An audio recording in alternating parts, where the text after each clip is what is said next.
Hey everybody, I'm Jonathan Sonovic coming at you here with Step Beyond Greens to Healthy's video blog. We're talking water today.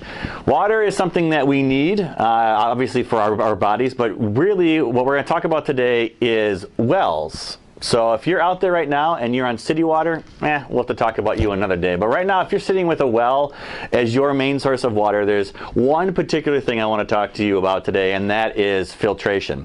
Not all filtration is the same. Different houses require different types of filtration, but the key here is the word filtration doesn't necessarily mean one thing. What I mean by that is some people say, well, if I've got a well and I've got some sort of curtain that's filtering things, and I'm protected. No, well, you might be protected against that one thing, but that doesn't necessarily mean that you're protected against every other thing in the water. And what we have found is there's anywhere from 24 to 25 things in water that aren't necessarily great for us. So you want to have your water tested. That's going to be your key here to start with, and make sure that you have someone test through what might be in it and then what filters you might need on top of the current one you have. Because what I found out with some research lately is that if you don't protect that water, let's just say that you do just have a curtain that's there filtering one particular element of water, you might be susceptible to something really nasty in your refrigerator. Yeah, I just said that. So that's the connection, water and refrigerator. Well, let's actually take a look at the refrigerator and what's changed in refrigerator technology over the last, 4 to 5 years. And that is every newer refrigerator has some sort of water dispenser in it. If you're not dispensing water, you're creating ice cubes, right? And so what did the industry do with that? They added filters to that refrigerator.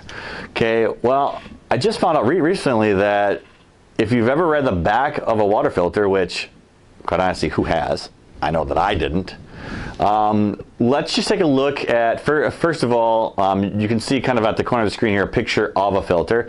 This is just a standard filter. I'm not going to say the product of the manufacturer because it really doesn't matter what type of filter for a refrigerator. They're all going to say the same thing. So I'm actually going to read a section of the back of it, okay? And it says, not to use for biologically unprotected water. It says not for biologically unprotected water. I'm going to say it just the third time. Not for biologically unprotected water. Okay, so what does that mean? So that basically means that if you don't have some sort of filtration in front of that refrigerator filter, then you should not use this filter.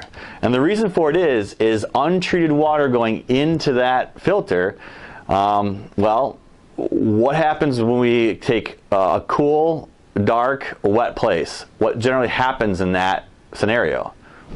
We get bacteria to grow, right? And that bacteria is then not filtered as you drink it.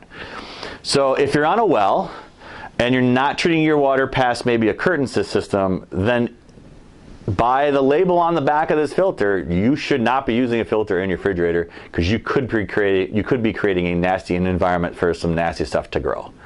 So that's my tidbit for this week is on a well, not treated.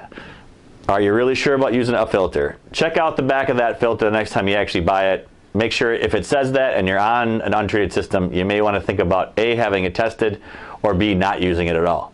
And that's my tidbit for this week. I'm Jonathan Sonovic. We'll see you next time.